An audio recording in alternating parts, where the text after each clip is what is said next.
7 ദിവസം നീണ്ടുകിടക്കുന്ന ശ്രീ മഹാഭാഗവതം. അത് സപ്താഹം. സപ്തം എന്ന് പറഞ്ഞാൽ 7. അഹം അഹസ്സാണ്. അഹസ് പകലോൻ അഹസിന്റെ പ്രതീകമാണ്. അക്കമൂർത്തി അഹസിന്റെ പ്രതീകമാണ്. മാർത്താണ്ഡൻ എന്നും രവി എന്നും ഭാസ്കരൻ എന്നും ദിനകരൻ എന്നും ദിവാകരൻ എന്നും അതുപോലെ പങ്കജ ബാന്ധവൻ എന്നുമൊക്കെ നമ്മൾ വിളിക്കുന്ന ഈ അക്കമൂർത്തിയാകുന്ന പകലോൻ സൂര്യൻ, അതിൽ നിന്നാണ് അഹസ് വരുന്നത്. അഹസ് പകലാണ്. അതുകൊണ്ട് സപ്താഹം 7 പകലുകളിൽ സൂര്യാസ്തമനത്തിന്റെ ശേഷവുമല്ല സൂര്യോദയത്തിന്റെ മുമ്പുമല്ല, പകൽ സമയങ്ങളിൽ അങ്ങനെ സപ്താഹം 7 പകലുകളിൽ ജാഗ്രതയോടുകൂടെ മന്ത്രോച്ചാരണങ്ങൾ നടത്തുകയാണ്. അതിൽ നിന്ന് കിട്ടുന്ന ഒരു പരിശുദ്ധി എൻ്റെ പ്രിയപ്പെട്ട സഹോദര മതസ്ഥർ ഇവിടെ വിശ്വസിക്കുന്ന ആ ഒരു വിശ്വാസത്തിന്റെ ഒരു അസ്ഥിത്തറയുണ്ട്. അത് മോക്ഷമാണ്. അത് ആധ്യാത്മികതയുടെ ഉന്നതമായ പർവ്വങ്ങളിലേക്ക് നമ്മൾ വഴി നടത്തപ്പെടലാണ്. അല്ലെങ്കിലും എല്ലാത്തിൻ്റെയും വിജയം ആത്മീയതയിലാണല്ലോ കുടികൊള്ളുന്നത്. നമ്മളൊക്കെ ഈ ലോകത്ത് നിന്ന് അനധിവിദൂരമായ ഭാവിയിൽ വിട പറഞ്ഞു പോകേണ്ട ആളുകളാണ്. അങ്ങനെയാണ്. ആരറിയും നിയതി തൻ ത്രാസു പൊങ്ങുന്നതും താനേ താണുപോകുന്നതും. നിയതി, നിയതി എന്ന് പറഞ്ഞാൽ മലയാള ഭാഷയിൽ വിധി എന്നാണ് അർത്ഥം. വിധി, വിധിയുടെ തുലാസ്, ത്രാസ്, അതിൻ്റെ തട്ട് എനിക്കും നിങ്ങൾക്കും അനുകൂലമാണ് എന്നാര് കണ്ടു, പ്രതികൂലമാണ് എന്നാര് കണ്ടു? ഇതിനാണ് വിധാതാവ് എന്ന് പറയുന്നത്. വിധിയുടെ വിധാതാവ് പടച്ചോൻ എന്ന് പറയുന്നതും ഈശ്വരൻ എന്ന് പറയുന്നതും ദൈവം എന്ന് പറയുന്നതും ഒക്കെയായിരിക്കുന്ന ഒരു പരമമായ ഒരു ശക്തിയുണ്ട്. ആ ശക്തിയിൽ വിശ്വസിക്കുമ്പോഴാണ് ത്വമേകം വരണ്യം ത്വമേകം ശരണ്യം ത്വമേകം ജഗത്കാരണം വിശ്വരൂപം. കോയിവിള അയ്യങ്കോ കോയിക്കൽ ശ്രീ ധർമ്മശാസ്ത്ര ക്ഷേത്രത്തിന്റെ 31ാമത് ശ്രീമദ് ഭാഗവത സപ്താഹയജ്ഞത്തിന്റെ ശ്രേഷ്ഠവും സുന്ദരവും അദ്വിതീയവും അനിർവചനീയവും അതുല്യവും മനോഹാരിയത തുളുമ്പി നിൽക്കുന്നതുമായ ഈ മഞ്ജുളമായ സദസ്സാണ് സാക്ഷി.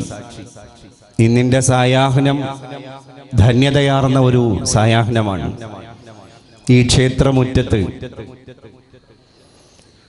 വിനീതനായി ഞാൻ വന്ന് സമാഗതനാകുമ്പോൾ എൻ്റെ മുമ്പിൽ ആസനസ്ഥരായവരും പാർശ്വഭാഗങ്ങളിൽ സമാഗതരായവരും ഒക്കെയായിരിക്കുന്ന എൻ്റെ പ്രിയ സഹോദരി സഹോദരങ്ങളെ കാണുമ്പോൾ,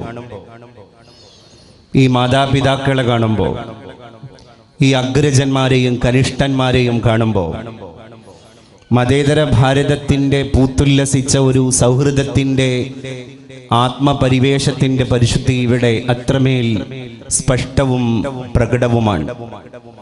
നമ്മൾ അങ്ങനെ ജാഗ്രതയോടുകൂടെ ജീവിച്ച് ശീലിച്ച ആളുകളാണ്.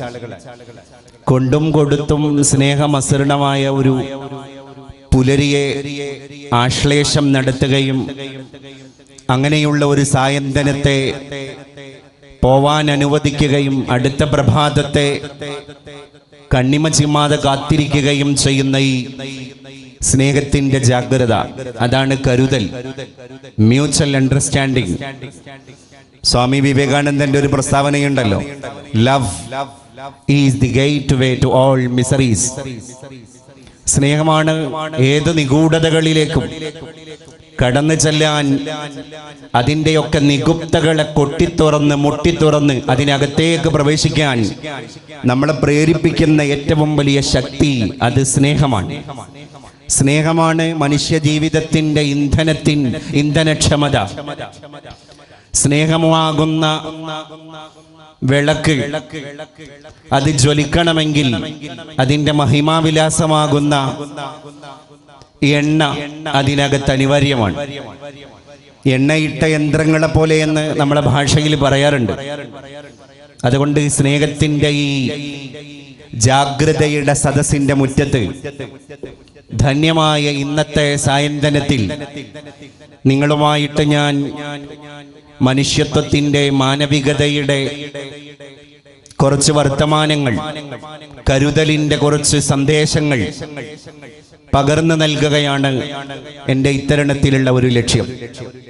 മഹാഭാരതത്തില് പരീക്ഷിത് രാജാവ് തക്ഷക സർപ്പത്തിന്റെ ധ്വംസനമേറ്റിട്ട് കിടക്കുമ്പോ ജീവഹാനി തീർത്തും സംഭവിക്കുമെന്ന് ഉറപ്പിച്ചിടത്ത് നിന്ന് മുനിശാപത്തിന്റെ പേരില് ഒറ്റപ്പെട്ടിട്ട് വ്യഗ്രതയോടെ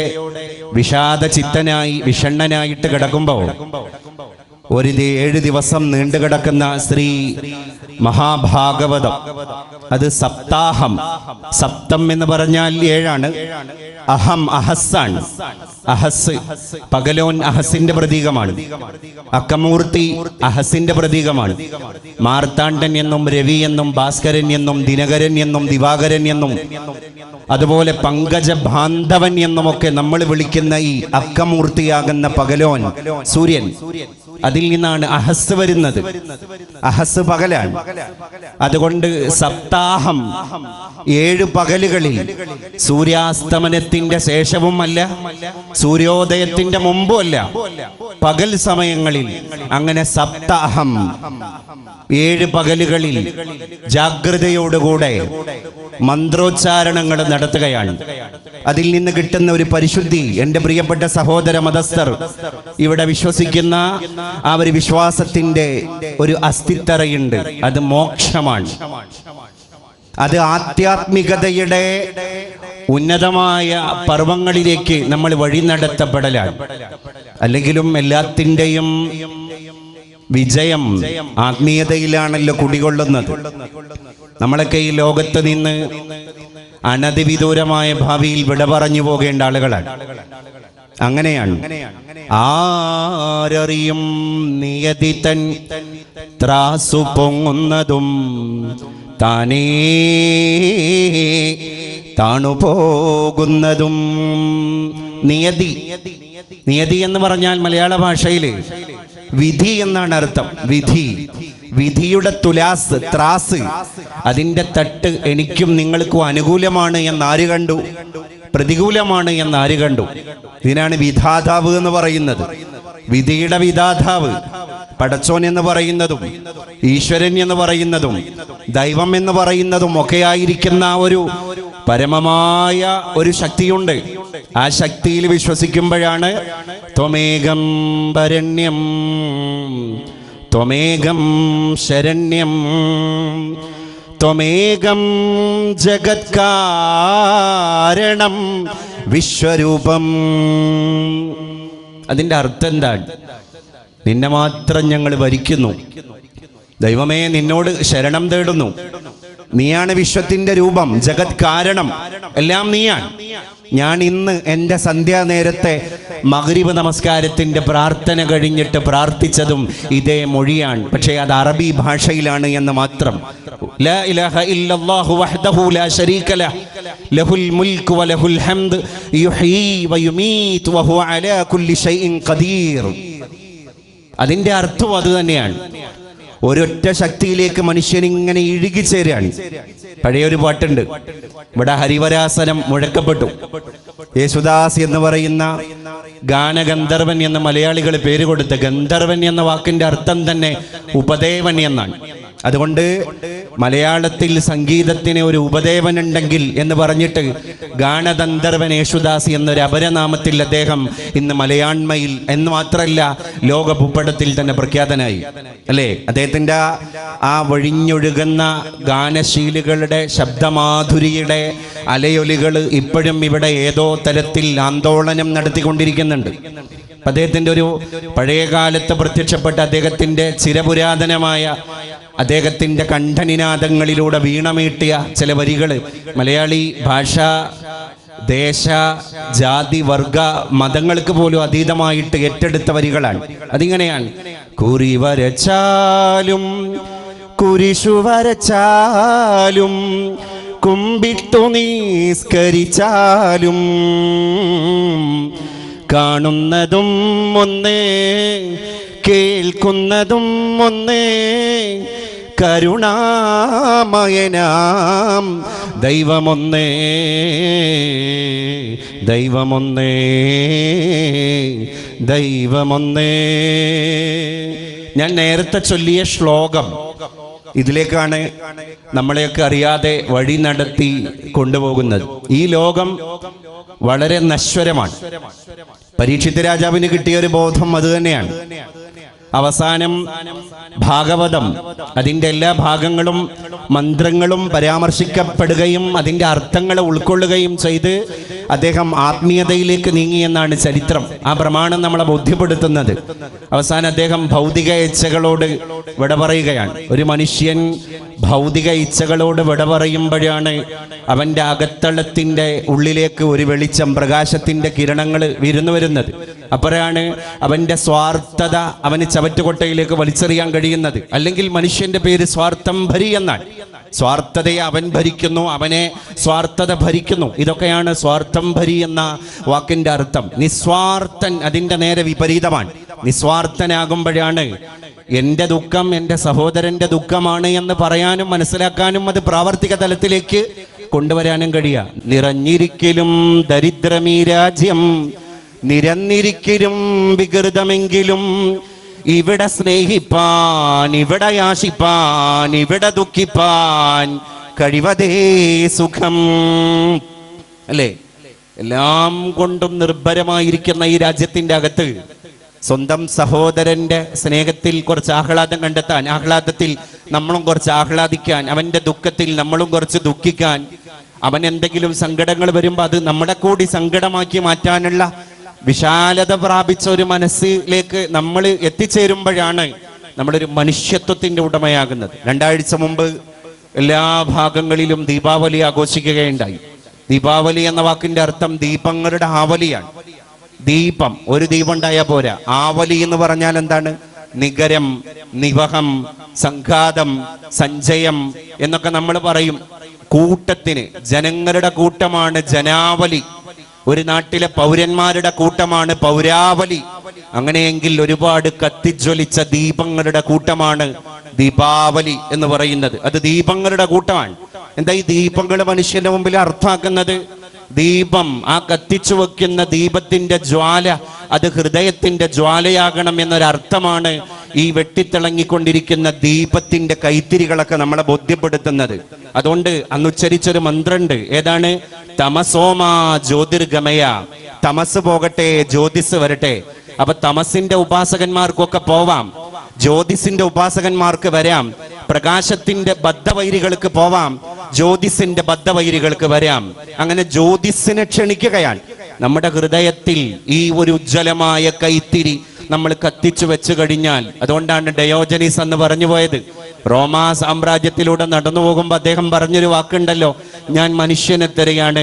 സൂര്യൻ കത്തിജ്വലിക്കുന്ന പട്ടാപകൽ മധ്യാഹ്ന നട്ടുച്ച നേരത്ത്, അല്ലേ?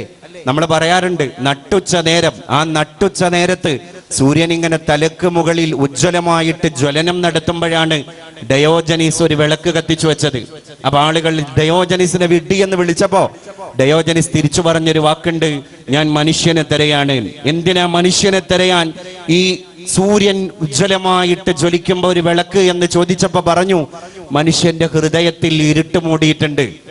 അതുകൊണ്ട് ഈ കത്തിച്ച കൈവിളക്കിന്റെ ഈ ദീപത്തിന്റെ ഈ ജ്വലനം അവന്റെ അന്ധത ബാധിച്ചുപോയ ഹൃദയത്തിലേക്ക്, അന്ധകാരം മൂടിപ്പുകഞ്ഞുപോയ അവന്റെ അന്തരാളത്തിലേക്കൊന്ന് കൊളുത്തി കൊടുക്കാനാണ് ഞാൻ ഈ പട്ടാപകൽ നേരത്ത് വിളക്ക് കത്തിച്ചത് എന്ന് മറുപടി പറഞ്ഞു പോയ ഡയോജനീസ്, അല്ലേ? അപ്പം എന്താണ് തമസ്, എന്താണ് ജ്യോതിസ്? അതൊക്കെ മനസ്സിലേക്ക് ഇങ്ങനെ വിരുന്നു വരുമ്പോ എല്ലാവരെയും കാണാനും ഉൾക്കൊള്ളാനും തുറന്ന് ചിരിക്കാനും എത്ര മനോഹരമായിട്ട് ജീവിക്കുവാനും നമുക്കൊക്കെ സാധ്യമാകും എന്നർത്ഥം. അതുകൊണ്ട് പാർശ്വവൽക്കരിക്കപ്പെട്ടവരെ ഏറ്റെടുക്കാനുള്ള ഒരു ദൗത്യം കൂടിയാണ് ഞാൻ ഏറ്റവും കൂടുതൽ പുളകിതനാക്കുന്നത്. ഈ 7 ദിവസത്തിന്റെ ഇടയിൽ ഓരോ ദിവസവും 5000-6000 ആളുകൾ ജാതിമത ഭേദമന്യേ ഇവിടുന്ന് ഭക്ഷണം കഴിച്ചു പോവാൻ. ഈ ഭക്ഷണം കഴിക്കുക എന്നുള്ളത്, അല്ലേ, ഒരു ചാൺ വയറ്, അരച്ചാൺ വയറ്, ഈ ഭക്ഷണം എന്നുള്ളത് ചെറിയൊരു കാര്യമല്ല. ഒരാൾക്ക് വസ്ത്രം കൊടുത്തു കഴിഞ്ഞാൽ വേണ്ടാന്ന് പറയോ?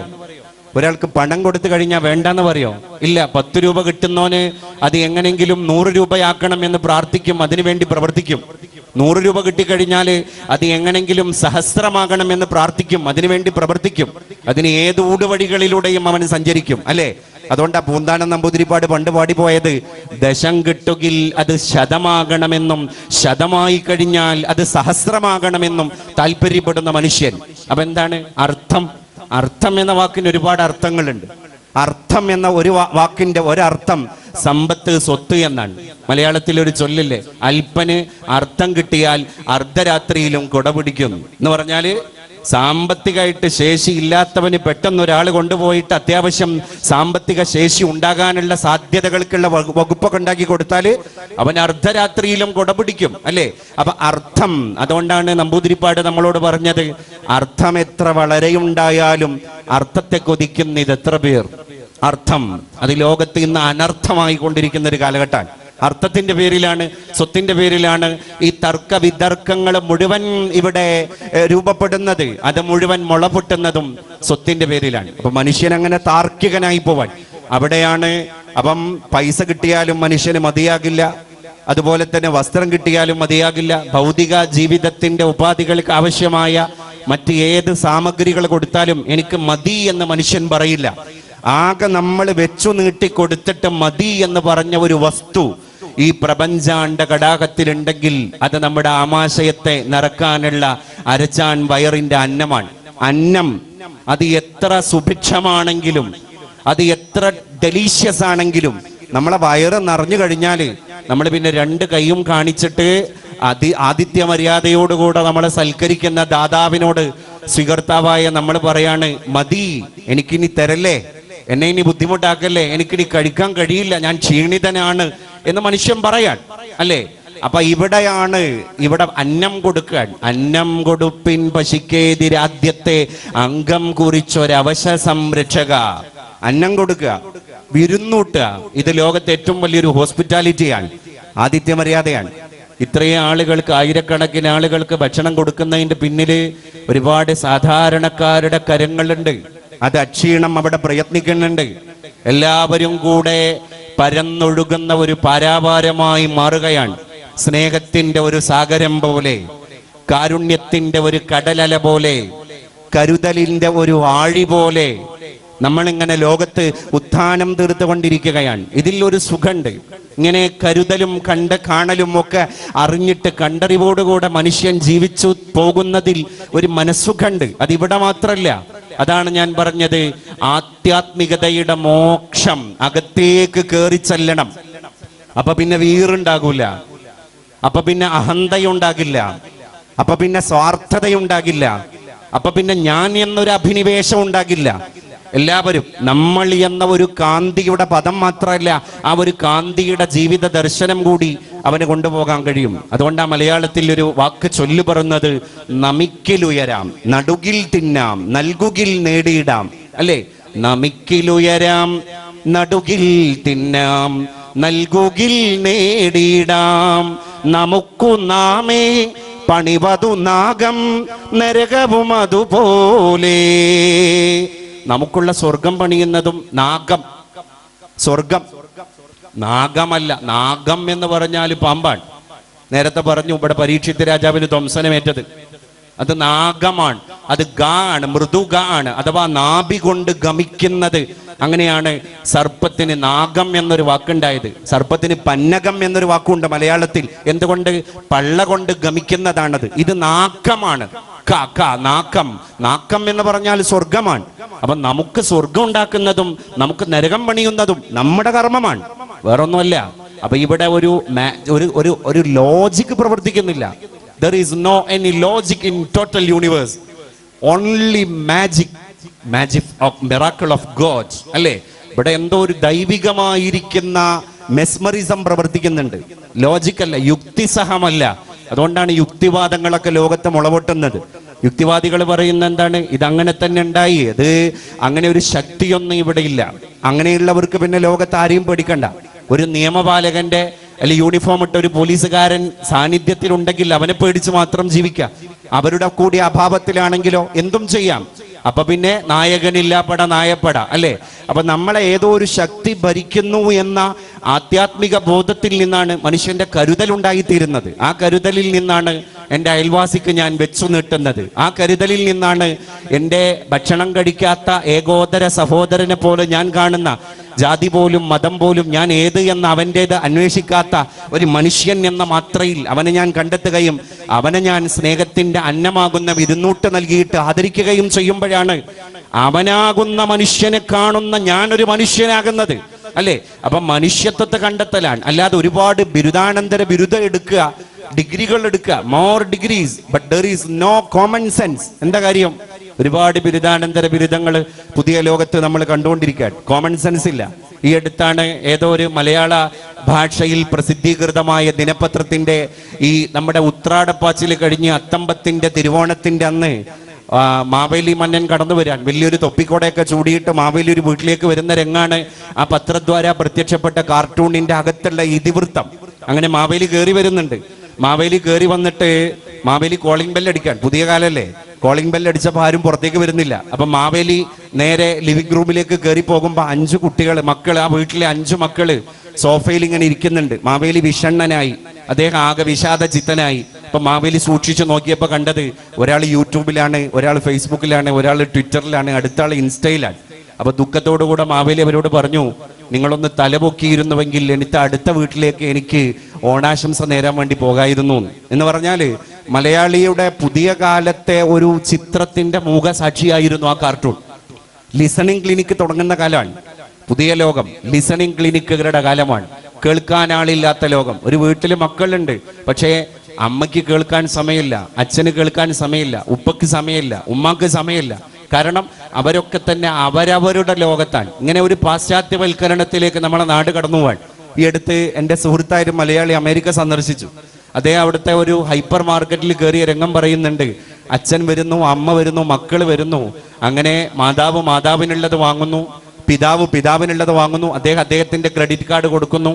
അപ്പം ഒരു ടീനേജിലുള്ള ഒരു മോനുണ്ട്, മോൻ കടന്നു വന്നിട്ട് മോൻ ആവശ്യമുള്ളത് വാങ്ങുന്നു, അവന്റെ ക്രെഡിറ്റ് കാർഡ് കൊടുക്കുന്നു. അങ്ങനെ എല്ലാവരും അവരവരുടെ ലോകത്ത് അഭിരമിക്കുന്നു. ഒരു വാഹനത്തിൽ വന്ന് ഇറങ്ങിയവരാണ്, ഒരു വീട്ടിലേക്ക് തിരിച്ചു പോകാനുള്ളവരാണ്.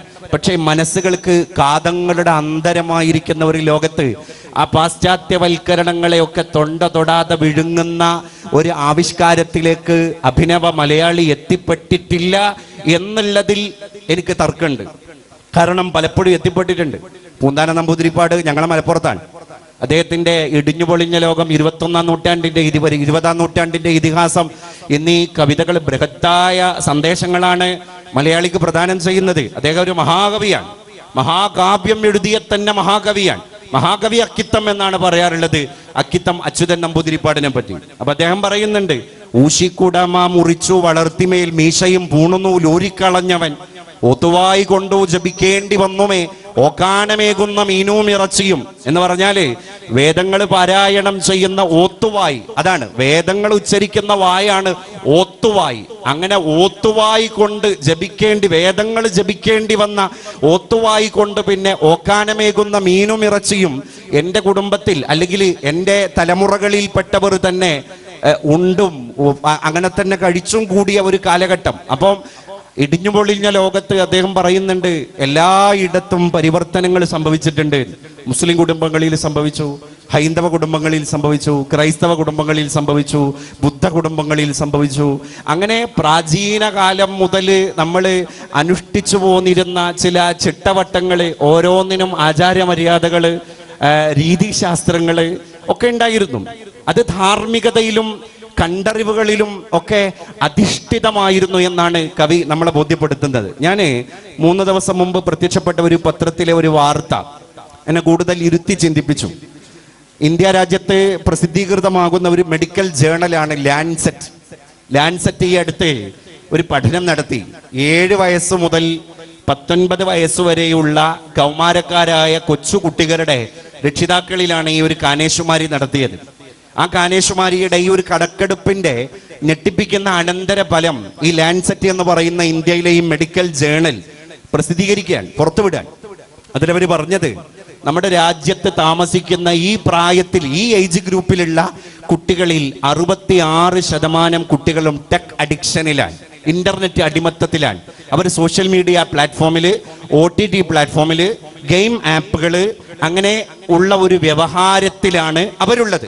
വ്യാപാരമെന്തു ഹനനനാം വനവേടനുണ്ടോ, വ്യാപന്ന മധു കഴുകനെന്നും കബോധമെന്നും. മലയാളത്തിൽ അങ്ങനെ ഒരു കവിതയില്ലേ? വ്യാപാരം അല്ലേ? ഈ സോഷ്യൽ മീഡിയയാകുന്ന അല്ലെങ്കിൽ ലഹരിയാകുന്ന, അസമത്വമാകുന്ന, മിശ്രജീവിതമാകുന്ന, പരമ്പരാഗതമായി കുടുംബത്തിൽ നിന്ന് കിട്ടിപ്പോന്ന സംസ്കാരങ്ങളെ മുഴുവൻ കാലത്തിന്റെ ചവറ്റുകൊട്ടയിലേക്ക് വലിച്ചെറിഞ്ഞിട്ട് അവർ പുതിയ പുതിയ സംസ്കാരങ്ങളെ നമ്മളെ മക്കളും ഒക്കെ അങ്ങനെ കൊണ്ടുവരുന്ന സമയത്ത് നോക്കി നിൽക്കാനേ നമുക്ക് കഴിയുന്നുള്ളൂ. അതാണ് ഈ സോഷ്യൽ മീഡിയ നേതൃത്വങ്ങൾക്ക് എന്ത് വ്യാപാരമെന്ത് ഹനനനാം വനവേടനുണ്ടോ. ഈ വ്യാപാരം പൊടിപൊടിക്കുമ്പോ ഹനനൻ, ഹനിക്കുന്നവൻ അല്ലേ? ലോകത്തെ ഹനിക്കാൻ വന്ന ഈ കാട്ടാളനാകുന്ന, നാരദനാകുന്ന ഈ വനവേടനുണ്ടോ? വ്യാപന്ന മധു കഴുകനെന്നും കബോധമെന്നും.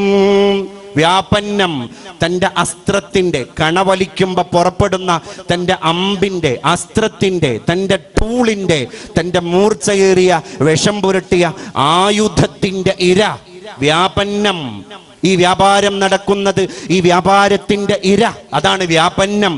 അത് കഴുകൻ. കഴുകൻ എന്ന് പറഞ്ഞാല് ഒരു കാട്ടാളത്വത്തിന്റെ പ്രതീകമാണ്. കബോധം എന്ന് പറഞ്ഞാലോ, കബോധം സ്നേഹത്തിന്റെ പ്രതീകമാണ്, ആർദ്രതയുടെ പ്രതീകമാണ്, ലാളിത്യത്തിന്റെ പ്രതീകമാണ്. അതുകൊണ്ടാണ് UN പോലെയുള്ള വലിയ വലിയ ഐക്യരാഷ്ട്ര സംഘടനകൾ പോലെയുള്ള വലിയ വലിയ സംഘടനകളൊക്കെ തന്നെ ചില ചടങ്ങുകളെ ഉദ്ഘടിച്ച് ആനയിക്കുമ്പോൾ വെള്ളരിപ്രാവിനെ പറത്തിയിട്ട് തുടക്കം കുറിക്കുന്നത്. വെള്ളരിപ്രാവ് അത് തൻ്റെ കൊക്കിൽ കൊത്തിയെടുത്ത ഒരു ഒലീവ് ചില്ലയുണ്ട്. ഒലീവ് UNOയുടെ പ്രസംഗ പീഠത്തിന്റെ പാർശ്വഭാഗത്ത് കൊത്തിവെച്ചത് 2 ഒലീവ് ചില്ലകളാണ്. ഒലീവ് സമാധാനത്തിന്റെ ഒരു പ്രതീകമാണ്.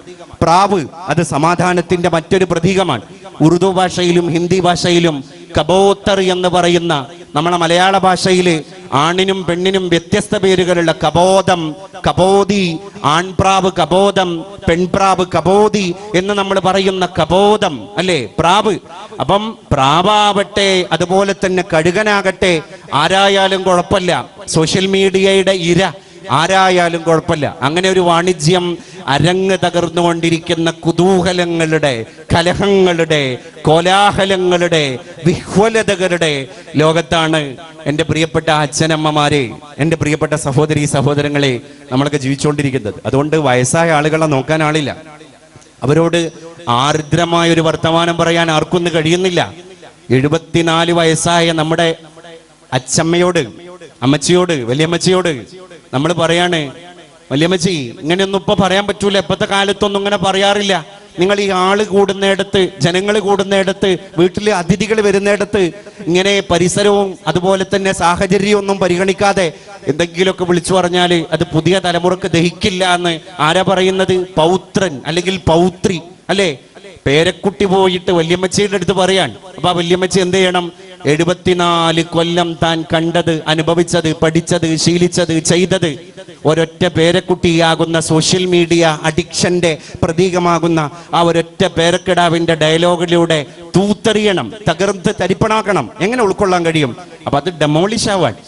പാവപ്പെട്ടിരിക്കുന്ന വാർദ്ധക്യത്തിന്റെ അസ്തമാന സൂര്യനെ മുന്നിൽ കണ്ടുകൊണ്ടിരിക്കുന്ന ഈ പിതാമഹനും പിതാമഹതിയും മാതൃമഹനും ഒക്കെ തന്നെ ഇങ്ങനെ വിഷണ്ണരായിട്ട് ഒരു തരം വിഷാദ രോഗത്തിലേക്ക് കടന്നു പോകാൻ അവർ നോക്ക്. നിങ്ങൾ അവർക്ക് ഒറ്റയ്ക്ക് ഇരിക്കുമ്പോൾ എന്താ അവർക്ക് കൂട്ടിനുള്ളത്?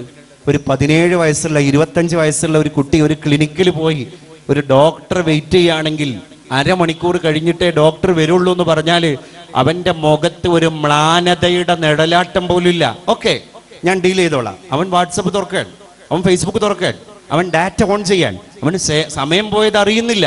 ഒറ്റപ്പെടലിന്റെ വൃദ്ധസദനത്തിൽ അവർ എന്നോ അള്ളിപ്പിടിച്ച് കയറിയിട്ടുണ്ട്. അത് നമ്മുടെ വീട് തന്നെയാണ്, നമ്മുടെ വീട് തന്നെയാ. നമ്മളവരെ കയറില്ലാതെ കെട്ടിയിട്ടിരിക്കുകയാണ്. ഞാൻ ചോദിക്കട്ടെ, നമുക്ക് അടച്ചിട്ട റൂമിൽ എത്ര നേരം ഇരിക്കാൻ കഴിയും? പക്ഷേ ആ റൂമിനെ അടച്ചത് പുറത്തു നിന്ന് ഒരാളാണെങ്കിൽ ഒരു നിമിഷം പോലും ആ റൂമിൽ നമുക്ക് ഇരിക്കാൻ കഴിയൂല. അപ്പൊ നമ്മളെ വയോവൃദ്ധരായിരിക്കുന്ന വയോജനങ്ങളുടെ മനോഹരമായിരിക്കുന്ന സാമൂഹ്യ ജീവിതത്തിന്റെ ഗരിമയെ നഷ്ടപ്പെടുത്തിയത്, അവരെ ഇങ്ങനെ കൊണ്ടുപോയി കെട്ടിയിട്ടിരിക്കുന്നത് പുറത്തു നിന്ന് ആരോ വാതിൽ പൂട്ടിയിട്ടാണ്. അതാരാണ്? നമ്മുടെ ജീവിത സാഹചര്യമാണ്. ഞാൻ ഈ അടുത്ത് ദി ഇന്ത്യൻ എക്സ്പ്രസ് എന്ന് പറയുന്ന ഇംഗ്ലീഷ് ദിനപത്രത്തിന്റെ ഒരു പത്രദ്വാര ആ പത്രത്തിന്റെ ഒരു പേജിൽ പ്രത്യക്ഷപ്പെട്ട ഒരു ചിത്രം. ഒരു റെയിൽവേ സ്റ്റേഷനാണ്, രംഗവേദി. അതിനകത്ത് ആ റെയിൽവേ സ്റ്റേഷന്റെ ഒരു ഭാഗത്ത് ഒരുപാട് ആളുകൾ തിരക്കോടെ നടന്നു പോകുന്നു, യാത്രക്കാര്. അവിടെ അതിന്റെ പാർശ്വഭാഗത്ത് ഒരു തെരുവ് നായ അങ്ങനെ കിടന്നുറങ്ങുന്നു. ആ തെരുവ് നായയുടെ ഓരം ചാരി തൊട്ടടുത്ത് ഒരു വയോവൃദ്ധനായ മനുഷ്യൻ കിടന്നുറങ്ങുന്നു. എന്നിട്ട് അതിന്റെ താഴെ കൊടുത്തൊരു അടിക്കുറിപ്പുണ്ട്. അത് സ്തോഭവും ഹൃദയ ജനഭേദകവുമാണ്. എന്തായിരുന്നു അടിക്കുറിപ്പ് അറിയോ? ഒന്നുമല്ല, വാർദ്ധക്യം എന്നെ ആർക്കും വേണ്ടാത്തവനാക്കി. ഈ വയോവൃദ്ധം പറയാൻ, വാർദ്ധക്യം എന്നെ ആർക്കും വേണ്ടാത്തവനാക്കി. നമുക്കുള്ള പണിയെടുക്കുന്നത് നമ്മളാണ്. അതാണ് ഞാൻ നേരത്തെ പറഞ്ഞത്, നമുക്ക് നാമേ പണിവതു നാഗം നരകവും അതുപോലെ. ഉറുദു ഭാഷയിൽ ഒരു മനോഹരമായ ഷിയർ കവിതയുണ്ട്. അതിങ്ങനെയാണ്: അമൽ സേ ജിന്ദഗി ബൻതി ഹേ, അമൽ സേ ജിന്ദഗി ബൻതി ഹേ, ജന്നത്ത് ബി ജഹന്നം ബി, വഹാ കി അപ്നി ഫിത്രത്ത് മേ न नारी है न नूरी है, अमल से जिंदगी बनती है. हमारी जिंदगी हम अपने ही अमल से बनाते हैं. परों के अमल से एक आदमी को जन्नत हरगिज नहीं पाते हैं. വേറൊരാള് അശ്രാന്ത പരിശ്രമം നടത്തിയിട്ട് നമുക്കാർക്കും സ്വർഗസ്ഥനാവാൻ കഴിയില്ല. വേറൊരാൾ അപരാധം ചെയ്തതിന്റെ പേരിൽ നമ്മളാരും നരകസ്ഥനും ആവൂല. അതാണ് അമൽ സേ ജിന്ദഗി ബൻതി ഹേ, ജന്നത്ത് ബി ജഹന്നം ബി.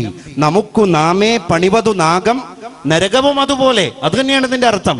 നമ്മളെ അധ്വാനം, നമ്മളെ പണി, നമ്മൾ എടുക്കുന്ന അശ്രാന്ത പരിശ്രമങ്ങള്, നമ്മുടെ ഉത്തരവാദിത്തങ്ങള്, നമ്മുടെ ക്രയവിക്രയങ്ങള്, അതാണ് സ്വർഗവും നരകവും നമുക്ക് തരണം എന്ന് തീരുമാനിക്കുന്നത്. വഹാക്കി അപ്പിനി ഫിത്രത്തുമേ. നമ്മൾ ആരാണ്? നമ്മൾ മണ്ണാണ്. നമ്മൾ മണ്ണായവനാണ്. നാരി ഹേ നൂരി ഹേ. നമ്മൾ നാറിന്റെയും നൂറിന്റെയും ആളല്ല. ഇവിടെ പഠിപ്പിക്കുന്നത് അത് തന്നെയാണ്. പുണ്ട്രമോ പൂണനൂൽ താനോ. കുമാരനാശാൻ ചോദിച്ചൊരു ചോദ്യമുണ്ട്. പുണ്ട്രമോ പൂണനൂൽ താനോ, ശിഖാശണ്ഡമോ ജന്മമതാനോ. അല്ലേ? നമ്മളെ തരം തിരിക്കുന്നത് ഒന്നുമല്ല. അതുകൊണ്ട് പണിയെടുക്കുക, നമ്മൾ അധ്വാനിക്കുക, സ്നേഹിച്ച് ജീവിക്കാൻ കഴിയുന്നിടത്തോളം കാലം നമ്മൾ സ്നേഹിച്ച് ജീവിക്കുക. ഈ അടുത്ത് സാഹിത്യത്തിനുള്ള നോബൽ സമ്മാനം കിട്ടിയത് ആർക്കാണ്? ദക്ഷിണ കൊറിയൻ എഴുത്തുകാരിയായ ഹാങ് കാങ് എന്ന് പറയുന്ന ഒരു സഹോദരിക്കാണ്. അവരൊരു യുവതിയാണ്, അല്ലെങ്കിൽ യുവത്വം വിട്ട് മധ്യവയസ്സിലേക്ക് എത്തി നോക്കുന്ന ഒരു സാഹിത്യകാരിയാണ്. അവരുടെ ദി വെജിറ്റേറിയൻ എന്ന് പറയുന്ന സമൂഹത്തിൽ നിന്ന് പാർശ്വവൽക്കരിക്കപ്പെട്ട മാറ്റി നിർത്തിയ ഒരു ജനതയുടെ നേരെ തിരിച്ചു പിടിച്ചിരുന്ന ഒരു മനോഹരമായ ടോർച്ചായിരുന്നു അവരുടെ തൂലിക. അതുകൊണ്ട് ഇരുട്ടിൽ തപ്പിത്തടയുന്ന, ബിഹൈൻഡ് ദി കർട്ടൻ, തിരശീലയുടെ അപ്പുറത്ത് നരകയാതന സഹിച്ചുകൊണ്ടിരിക്കുന്ന, അബ്രപാളിയിൽ പ്രത്യക്ഷപ്പെടാത്ത ഒരു ജനതയുടെ ജീവിതത്തെ തൂലിക ചലിപ്പിച്ച് ഒരു ആവിഷ്കാരം പോലെ ഹാങ് കാങ് എന്ന് പറയുന്ന ദക്ഷിണ കൊറിയയിലെ എഴുത്തുകാരി ലോകത്തിന്റെ അബ്രപാളികളിലേക്ക് ആ ഓരോ അക്ഷരങ്ങൾക്കും നിറം പകർന്ന് പ്രത്യക്ഷപ്പെടുത്തിയപ്പോ അവരെ നോബൽ പ്രൈസ് തേടി വരികയുണ്ടായി. അതിൽ മുഴുവൻ അവശത അനുഭവിക്കുന്ന ഒരു ജനവിഭാഗത്തിന്റെ ജീവിതത്തിന്റെ ഛായാചിത്രങ്ങളെയാണ് മനുഷ്യന്റെ മുമ്പിലേക്ക് വളരെ രമ്യതയോടുകൂടെ പരാവർത്തനം നടത്തുന്നത് അവര്. അപ്പൊ നമുക്ക് അതിലൊക്കെ ഒരു പരിഹാര മാർഗങ്ങളുണ്ട്. ഈ പ്രകൃതിയിൽ നിന്ന് പച്ചപ്പ് നീങ്ങിപ്പോകുന്ന ഒരു കാലമാണ്. മനുഷ്യന്റെ ചുണ്ടിൽ നിന്ന് പുഞ്ചിരി നീങ്ങിപ്പോകുന്ന ഒരു കാലമാണ്. എന്റെയും നിങ്ങളുടെയൊക്കെ കണ്ണുകളിൽ നിന്ന് പശിമ നീങ്ങിപ്പോകുന്ന ഒരു കാലമാണ്. നമ്മുടെയൊക്കെ ഇത്ര പോകുന്ന ഹൃദയത്തിൽ നിന്ന് ആർദ്രത നീങ്ങിപ്പോകുന്ന ഒരു കാലമാണ്. അങ്ങനെ നമ്മൾ ഒരു സ്റ്റാച്യു പോലെ, ഒരു മനുഷ്യന്റെ പ്രതിരൂപം പോലെ, ഒരു കല്ലിൽ കൊത്തിവെക്കപ്പെട്ട ശിലാരൂപം പോലെ നമ്മൾ അങ്ങനെ ജീവിക്കുന്നു. ചത്തതിനൊക്കുമേ ജീവിച്ചിരിക്കലും എന്ന മാത്രയിൽ നമ്മൾ അങ്ങനെ ജീവിക്കുന്നു. അവിടെയാണ് ആധ്യാത്മികതയുടെ കിരണങ്ങൾ അന്തരാളത്തിലേക്ക് ഇങ്ങനെ ഓളം പോലെ ഒഴുകിയെത്തുമ്പോ ഒരു ചിരി പ്രത്യക്ഷപ്പെടാൻ. എന്റെ അകത്ത് ഈ ദീപത്തിന്റെ ഒരു പ്രകാശം എത്തിയപ്പോഴാണ് മുഖത്ത് ഒരു പുഞ്ചിരിയാകുന്ന ദീപം ജ്വലിച്ചത്. അപ്പൊ അകത്തെ ദീപമാണ് പുറത്തെ ദീപം എന്ന് നമുക്ക് തിരിച്ചറിയാൻ സാധ്യമാകണം. ഈ അടുത്ത് ഞാൻ ഒരു 16 വയസ്സുകാരനായ ഒരു കുമാരന്റെ, ഒരു കൗമാരക്കാരന്റെ ഒരു കവിത ഫേസ്ബുക്കിലൂടെ പ്രത്യക്ഷപ്പെട്ട ഒരു കവിത വായിക്കാനിടയായി. അവൻ ഇങ്ങനെ പറയാതെ പറഞ്ഞു പോവാൻ, പള്ളിക്കാടിനടുത്താണ് എൻ്റെ വീട്. ഒരു മുസ്ലിം കുട്ടിയാണ് അവൻ, അതുകൊണ്ട് പള്ളിക്കാട് എന്നവൻ പറഞ്ഞു. പള്ളിക്കാടിനടുത്താണ് എൻ്റെ വീട്. അപ്പൊ അവന്റെ വീട് ഒരു ഖബർസ്ഥാനിന്റെ, ശ്മശാനത്തിന്റെ, സെമിത്തേരിയുടെ ഒരു പാർശ്വഭാഗത്താണ്. ആ വീട്ടിലെ ഡൈനിങ് ഹാളിൽ നിന്ന് അവന്റെ ജാലകപ്പാളി ഒന്ന് തുറന്നു വെച്ച് കഴിഞ്ഞാൽ ഓരോ മരിച്ചു പോകുന്നവരെയും കാണാൻ അവന് കഴിയുന്നതാണ്. അതാണ് അവന്റെ കവിതയുടെ ഇതിവൃത്തം. പള്ളിക്കാടിനടുത്താണ് എൻ്റെ വീട്, ദിവസവും പല ഖബറുകൾ അവിടേക്ക് വിരുന്നു വരും. ഓരോ മരിച്ച ആളുകളെ, ഭൗതിക ശരീരങ്ങളെ ബന്ധുമിത്രാദികൾ കൊണ്ടുവരും എന്നല്ല അവൻ പ്രയോഗിച്ചത്. ഓരോ ദിവസവും അവിടേക്ക് പല ഖബറുകൾ വിരുന്നു വരും. വൃദ്ധന്റേത്, കുട്ടിയുടേത്, പുരുഷന്റേത്, സ്ത്രീയുടേത്, പണ്ഡിതന്റേത്, പാമരന്റേത്, ഉന്നതന്റേത്, അധസ്ഥിതന്റേത്, അവർണന്റേത്, സവർണന്റേത്. ഒടുക്കം ഒരു ദിവസം അവിടേക്ക് ഒരു ഖബർ വിരുന്നു വന്നു. ഒരു ഖബർ വിരുന്നു വന്നു. പക്ഷേ ആ ഖബറു കാണാൻ ഞാൻ മാത്രമില്ലായിരുന്നു. അങ്ങനെയാണ് ആ കവിത അവസാനിക്കുന്നത്. ആ കവിത വായിച്ച ആൾക്ക് അറിയാതെ ബോധ്യപ്പെടുകയാണ്, അന്ന് മരിച്ചത് അവനാണ്. ആര്? ഈ 16-കാരനാണ് അന്ന് മരിച്ചത്. അതാണ് അവൻ പറയാതെ പറയുന്നത്. ഞാനാണെന്ന് മരിച്ചത് എന്നാണ് ആ കുട്ടി പറയാതെ പറയുന്നത്. അവന്റെ സമപ്രായക്കാരായ സോഷ്യൽ മീഡിയയിൽ കളിക്കുന്ന സമാന ചിന്താഗതിക്കാരും സമപ്രായക്കാരുമായിരിക്കുന്ന കുട്ടികൾക്ക് ആ 16-കാരൻ നൽകിയ ഒരു ശക്തമായ ബോധമുണ്ട്. എന്താണ്? ജീവിക്കുന്ന കാലത്ത് പരസഹായിയായി ജീവിക്കുകയും മരിച്ചു കഴിഞ്ഞാലും വീണ്ടും ജീവിക്കുകയും ചെയ്യുക. അല്ലേ? ചില ആളുകൾ അങ്ങനെയാണ്, ജീവിച്ചുകൊണ്ടിരിക്കെ തന്നെ അവർ മരിച്ചു കഴിഞ്ഞിട്ടുണ്ടാകും. മറ്റു ചില ആളുകൾ നമുക്കിടയിൽ വേറെ രീതിയിലാണ്. അതെങ്ങനെയാണ്?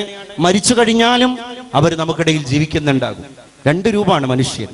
ജീവിച്ചുകൊണ്ടിരിക്കെ മരിക്കുന്നവരുണ്ട്, അവരെവിടെയും പ്രത്യക്ഷപ്പെടൂല. ഒരു പൊതുരംഗത്ത് അവരുണ്ടാകൂല, ഒരു ചാരിറ്റിയിൽ അവരുണ്ടാകൂല, ഒരു കിഡ്നി രോഗി ഡയാലിസിസ് ചെയ്യുന്ന വാർത്ത അവർ അറിഞ്ഞിട്ടുണ്ടാകൂല, ഒരു ഭക്ഷണത്തിന്റെ കിറ്റ് കൊടുക്കുന്നിടത്ത് അവരുടെ വിയർപ്പിന്റെ ഒരു കണികയുടെ ലാഞ്ചന പോലും കുടികൊള്ളുന്നുണ്ടാകില്ല.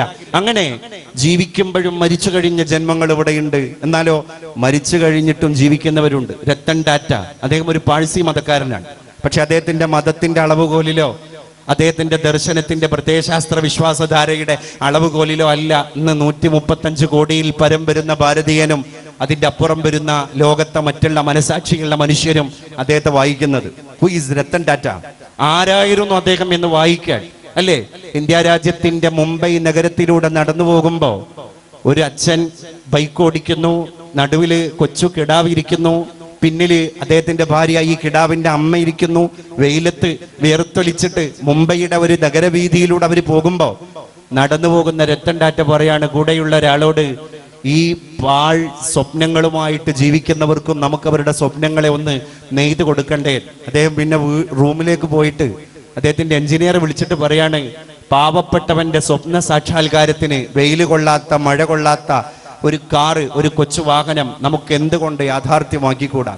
ആ സ്വപ്നത്തിൽ നിന്ന് പറഞ്ഞതാണ് ഗിന്നസ് റെക്കോർഡിലേക്ക് കടന്നുപോയ അന്നത്തെ 1 ലക്ഷം രൂപയുടെ നാനോ കാർ എന്ന് പറയുന്നത്. അദ്ദേഹം പേരെടുക്കാൻ വേണ്ടി ചെയ്തല്ല, പിന്നെ അരുപറ്റി നിൽക്കുന്ന ജന്മങ്ങളെ കണ്ടപ്പോൾ ഉണ്ടായ ഒരു ആർദ്രതയുടെ കണികയാണ് ആ വാഹനത്തിന്റെ ഇന്ധനം എന്ന് ഞാനും നിങ്ങളും തിരിച്ചറിയണം. അങ്ങനെ എന്തൊക്കെ സ്വപ്നങ്ങൾ. അമേരിക്കയിൽ അദ്ദേഹത്തിന് റെസ്റ്റോറന്റ് ഉണ്ട്. ഒരു ദിവസം അദ്ദേഹം അമേരിക്കയിൽ പോയി തന്റെ സ്വന്തം പേരിലുള്ള റെസ്റ്റോറന്റിൽ ഭക്ഷണം കഴിക്കാൻ വേണ്ടി പോകുമ്പോ അമേരിക്കക്കാരായിരിക്കുന്ന ആ ഹോട്ടലിലെ ജീവനക്കാർക്ക് സാക്ഷാൽ മുതലാളിയാണ് ഭക്ഷണത്തിന് വേണ്ടി വന്നു കയറിയത് എന്നറിയില്ലായിരുന്നു. അപ്പൊ അദ്ദേഹത്തിന്റെ കൂടെയുള്ള സെക്രട്ടറി ഹോട്ടലിലെ ജീവനക്കാരോട് ഇത് മുതലാളിയാണ് എന്ന് പരിചയപ്പെടുത്താൻ എണീറ്റ് നിൽക്കുമ്പോ സാഹസപ്പെട്ട് അദ്ദേഹത്തിന്റെ കരം ഗ്രഹിച്ചിട്ട് അവിടെ തന്നെ ഇരിക്കാൻ രത്തൻ ടാറ്റ ആജ്ഞാപിക്കുകയാണ്. എന്നിട്ട് പറഞ്ഞു, ഞാൻ ഈ ഹോട്ടലിന്റെ ഉടമസ്ഥനാണെന്ന് പറയരുത്. അപ്പൊ അവർക്ക് എന്നെ വിരുന്നൂട്ടുമ്പോ മനസാക്ഷി കുത്തുണ്ടാകും. സൂക്ഷ്മതയോടുകൂടെ അവർ കാര്യങ്ങൾ ഗ്രഹിക്കുമ്പോ അവർക്ക് അതിൽ എന്തോ ഒരു അസ്വസ്ഥത ഉണ്ടാകും. വേണ്ട, നമ്മളൊക്കെ സാധാരണ മനുഷ്യരാ. തടയാണ് അദ്ദേഹം. 3 ദിവസമാണ് അദ്ദേഹം ആ ഹോട്ടലിൽ പോയിട്ട് ഭോജനം ഭുജിച്ചിട്ട് ആത്മനിർവൃതിയോടുകൂടെ തിരിച്ചു വന്നത്. എല്ലാം കഴിഞ്ഞതിന് ശേഷമാണ് ജീവനക്കാർക്ക് ഇത് ബോധ്യപ്പെടുന്നത്.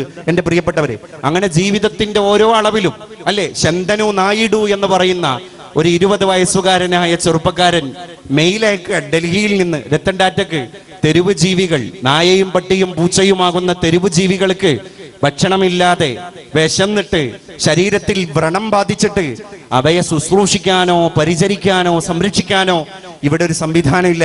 അതുകൊണ്ട് എനിക്കതൊന്ന് തുടക്കം കുറിക്കണം എന്ന് താല്പര്യമുണ്ട് എന്ന് 20 വയസ്സുള്ള ഒരു ശന്തനു നായിഡു മെയിൽ അയക്കുമ്പോ ആ മെയിൽ സ്വീകരിച്ച രത്തൻ ടാറ്റ അടുത്ത ദിവസം ശന്തനു നായിഡുവിനോട് മുംബൈയിൽ എത്താൻ ആജ്ഞാപിക്കുകയാണ്, ആവശ്യപ്പെടുകയാണ്.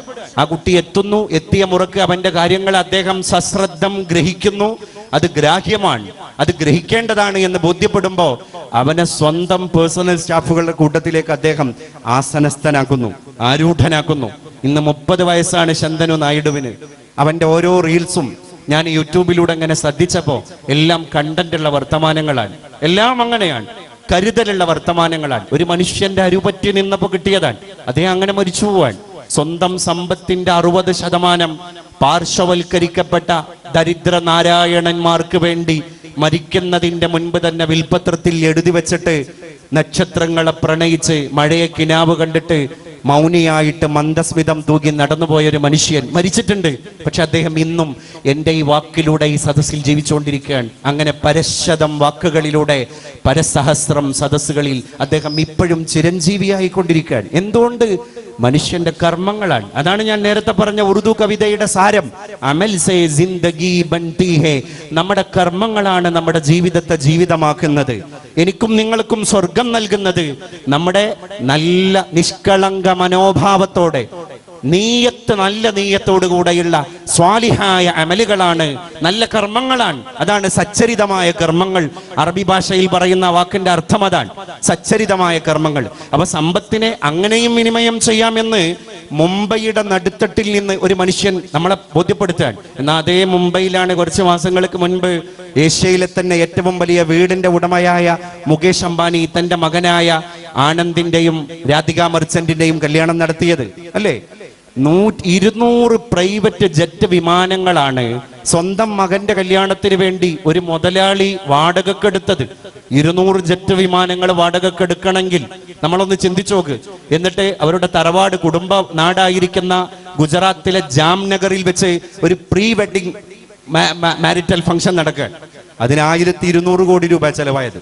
അത് കഴിഞ്ഞിട്ട് പിന്നെ മുംബൈയിലേക്ക് തിരിച്ചു വരാൻ, മുംബൈയിലെ ബാന്ദ്രയിലെ കുർളയിലെ ജിയോ വേൾഡ് സെന്ററിൽ വെച്ച് നടന്നിട്ട് വലിയൊരു കല്യാണത്തിന്റെ പ്രീ വെഡിങ് മഹാമഹം നടക്കുക. ആരാ അതിലേക്ക് പാട്ടുപാടാൻ വരുന്നത്? ലോക പോപ്പ് സംഗീതജ്ഞയായ റിഹാനയാണ്. റിഹാന 40 മിനിറ്റ് പാട്ടുപാടിയതിന് 46 കോടി രൂപയാണ് വാങ്ങിക്കൊണ്ടുപോയത്. അത് കഴിഞ്ഞിട്ട് പിന്നെ ഇറ്റലിയിലേക്ക് പോവാൻ, ഇറ്റലിയിൽ പറക്കുന്ന ഒരു പാരഡൈസ് പോലെയുള്ള ഒരു കപ്പലുണ്ട്. ആ മനോഹരമായ കപ്പലിന്റെ അടുത്ത പരിപാടി നടക്കാൻ കാറ്റി പെറിയാണ് കടന്നു വരുന്നത്. ആരാ കാറ്റി പെറി? എന്റെ പ്രിയപ്പെട്ടവരെ, ചർച്ചുകളിൽ നിന്ന് ഗാനം തുടങ്ങിയിട്ട് ഇന്ന് ലോകത്ത് കോടികൾ വില പറയുന്ന സംഗീതജ്ഞയാണ്, അമേരിക്കക്കാരിയാണ് കാറ്റി പെറി. കാറ്റി പെറിക്ക് 48 കോടി രൂപയാ കൊടുത്തത്. ആ പരിപാടിയെല്ലാം കഴിഞ്ഞ് പിന്നെ മുംബൈയിലേക്ക് വരികയാണ്. ജിയോ വേൾഡ് സെന്ററിൽ വെച്ചിട്ട് സംഗീത ഉത്സവ് എന്ന് പറയുന്ന ഒരു പരിപാടി വേറെ നടക്കുകയാണ്. ആരാ വന്നത്? ജസ്റ്റിൻ ബീബർ എന്ന് പറയുന്ന ലോകത്തെ യുവത്വത്തിന്റെ സിരകളിലൂടെ ത്രസിച്ചു കൊണ്ടിരിക്കുന്ന ആവേശം, അവനാ വന്നത്. എന്താ ജസ്റ്റിൻ ബീബർ 42 മിനിറ്റ് പാട്ടുപാടിയതിന് ജസ്റ്റിൻ ബീബറിന്റെ അക്കൗണ്ടിലേക്ക് അംബാനിക്ക് കൊടുക്കേണ്ടി വന്നത് 87 കോടി രൂപയാണ് എന്റെ പ്രിയപ്പെട്ടവരെ. അത് കഴിഞ്ഞ് പിന്നെന്താ ഉണ്ടാകുന്നത്? പിന്നെ മംഗൾ ഉത്സവാണ്. മംഗൾ ഉത്സവ്, അല്ലേ? അമീർ ഖാനും പിന്നെ സൽമാൻ ഖാനും ഷാറൂഖ് ഖാൻ അടക്കമുള്ള ലോകത്തെ ബോളിവുഡിലെ താരരാജാക്കന്മാർ പങ്കെടുക്കുന്നു. ഒരാൾക്ക് 20 കോടി രൂപയുടെ വാച്ചാണ് അംബാനി കൊടുക്കുന്നത്, അല്ലെങ്കിൽ ആ കുടുംബം കൊടുക്കുന്നത്. ഞാൻ ഇങ്ങനെ ആലോചിച്ചു പോയി, രാജ്യത്ത് ജീവിക്കുന്ന പരശതം വരുന്ന ദരിദ്ര നാരായണന്റെ വറച്ചട്ടിയിലേക്ക് ഈ നയാ പൈസയുടെ തുട്ട് നാണയങ്ങളുടെ ഒരു അംശം എത്തുന്നില്ല. ഈ 2 ദർശനങ്ങളും ഞാനും നിങ്ങളും ഈ വർഷം തന്നെ കണ്ടത് നമ്മുടെ ഇന്ത്യ രാജ്യത്താണ്, നമ്മുടെ മുംബൈ എന്ന് പറയുന്ന നഗരത്തിന്റെ അകത്താണ്. അപ്പൊ നമ്മൾ ചിന്തിക്കണം, യാപന്ന മധു കഴുകനെന്നും കപോതമെന്നും ജീവിക്കുന്നത് ചില അടയാളപ്പെടുത്തലുകൾക്ക് വേണ്ടിയാണ്. പ്രധാനമന്ത്രിയുടെ 3 ആഴ്ച മുമ്പുണ്ടായിരുന്ന മൻ കി ബാത്ത് എന്ന് പറയുന്ന റേഡിയോ തത്സമയ സംപ്രേഷണ പ്രഭാഷണത്തിൽ നമ്മുടെ മലയാളിയായ ഒരു മനുഷ്യനെ പരാമർശിക്കുകയുണ്ടായി. എൻ്റെ അയൽ ജില്ലക്കാരനായ കോഴിക്കോട്ട് ഒളവണ്ണ സ്വദേശിയായ സുബ്രഹ്മണ്യൻ എന്ന് പറയുന്ന ഒരു മനുഷ്യനെയാണ് ഇന്ത്യ രാജ്യത്തിന്റെ പ്രധാനമന്ത്രി തന്റെ മൻ കി ബാത്തിൽ പരാമർശിച്ചത്. 70 വയസ്സുള്ള സുബ്രഹ്മണ്യൻ എന്ന് പറയുന്ന കോഴിക്കോട്ടെ ഒളവണ്ണ സ്വദേശിയായ മനുഷ്യൻ. എന്താ അദ്ദേഹം പരാമൃഷ്ടനാവാൻ കാരണമെന്ന് അദ്ദേഹത്തിൻ്റെ നാട്ടുകാരായ സംസ്ഥാനക്കാരായ ഞാനും നിങ്ങളും ആലോചിക്കുന്നതും അന്വേഷിക്കുന്നതും ആ വിഷയകമായിട്ടുള്ള ഗവേഷണം നടത്തുന്നതും അങ്ങനെ ഒരു തത്സമയ സംപ്രേഷണ സമ്പ്രദായം പ്രത്യക്ഷപ്പെട്ട് അതിലൂടെ അദ്ദേഹത്തിന്റെ പേര് മുഴങ്ങിക്കേട്ടപ്പോഴാണ്. അപ്പൊ എന്തായിരുന്നു അദ്ദേഹത്തിന്റെ ജീവിതത്തിന്റെ ചരിത്രം? കോഴിക്കോട് ജില്ലയിലും പരിസര പ്രദേശങ്ങളിലും മനുഷ്യൻ ഉപയോഗിച്ച് ടോട്ടൽ ലോസ് ആയിട്ട് കട്ടപ്പുറത്തേക്ക് വലിച്ചെറിഞ്ഞ മരക്കട്ടലുകൾ, കസേരകളൊക്കെ തന്നെ അദ്ദേഹം വീണ്ടും കൊണ്ടുവന്നിട്ട് റീസൈക്കിൾ ചെയ്ത് അതിൻ്റെ ഊടും പാവും ഒക്കെ നെയ്തെടുത്തിട്ട് അത് പോളിഷ് ചെയ്ത് അത് ഉപയോഗശൂന്യമായ വസ്തുക്കളെ വീണ്ടും ഉപയോഗപ്രദമാക്കി മാറ്റി. അങ്ങനെ എത്ര 24,000 ഫർണിച്ചറുകളെ ഈ കണ്ട പുരുഷായുസിൽ ഒളവണ്ണയിലെ സുബ്രഹ്മണ്യൻ എന്ന് പറയുന്ന ഒരു മനുഷ്യൻ വീണ്ടും നിർമ്മിച്ചെടുക്കുകയാണ്. വേസ്റ്റായിട്ട് വലിച്ചെറിയേണ്ട സാധനങ്ങളെ വീണ്ടും റീയൂസ് ചെയ്യാനും അത് വളരെ, അല്ലെങ്കിൽ തന്നെ പറയാറുണ്ട് പഴഞ്ചൻ പരിഷ്കാരാവും എന്നൊക്കെ.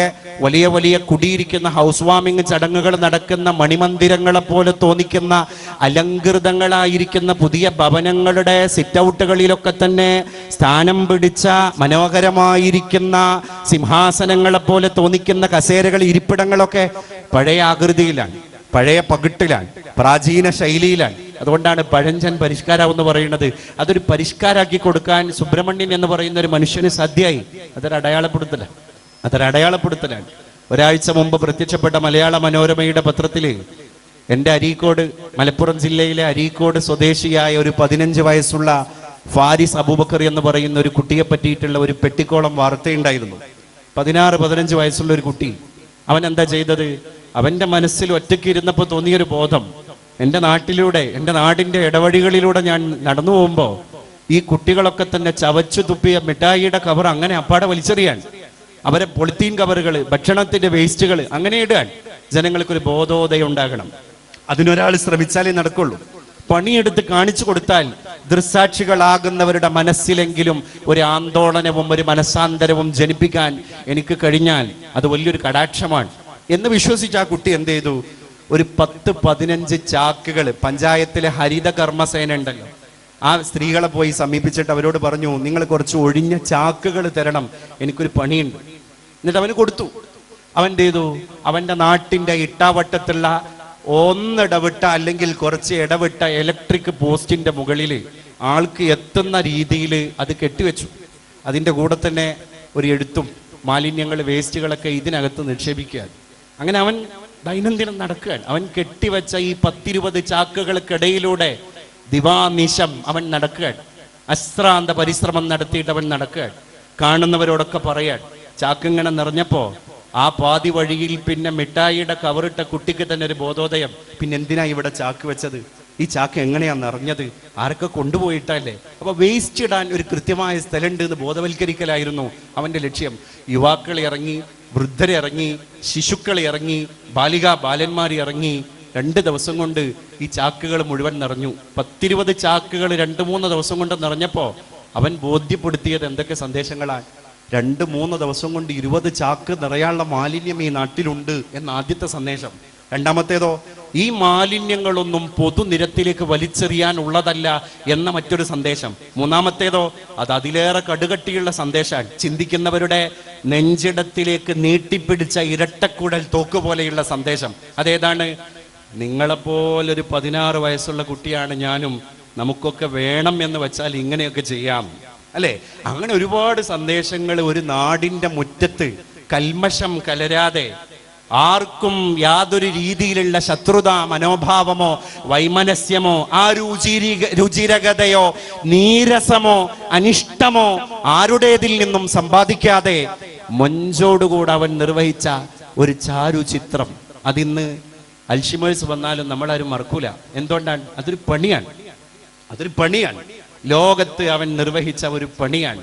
അങ്ങനെ ഗൃഹാതുരമായ ഓർമ്മകളെയൊക്കെ തന്നെ പൊടി തട്ടി കൊണ്ടുവന്ന് നമ്മൾ ജീവിക്കുന്ന കാലത്തോളം മറ്റുള്ളവരെ കൂടി ജീവിക്കാൻ പ്രേരിപ്പിച്ച് മരിച്ചു കഴിഞ്ഞാലും അവരിലൂടെ നമ്മൾ ഇവിടെ അങ്ങനെ ജീവിച്ചുകൊണ്ടിരിക്കും. ഇല്ലെങ്കിലോ നമ്മൾ ജീവിക്കുമ്പോഴും നമ്മൾ മരിച്ചുകൊണ്ടിരിക്കും. ഇതിൽ രണ്ടിലും അർത്ഥതലങ്ങൾ വളരെ വ്യതിരിക്തമാണ് എന്നർത്ഥം. ഞാനിത് ഇങ്ങനെ പറയാൻ കാരണം, ഇതൊരു ആണയിട്ട വർത്തമാനമാകണം എന്ന നിഷ്കർഷത നിങ്ങളുടെ മുമ്പിൽ ഈ സംഭാഷണം നടത്തിക്കൊണ്ടിരിക്കുന്ന എൻ്റെ സത്വബോധം എന്നെ നിർബന്ധിപ്പിക്കുന്നതുകൊണ്ടാണ്, എന്നെ പ്രേരിപ്പിക്കുന്നതുകൊണ്ടാണ്.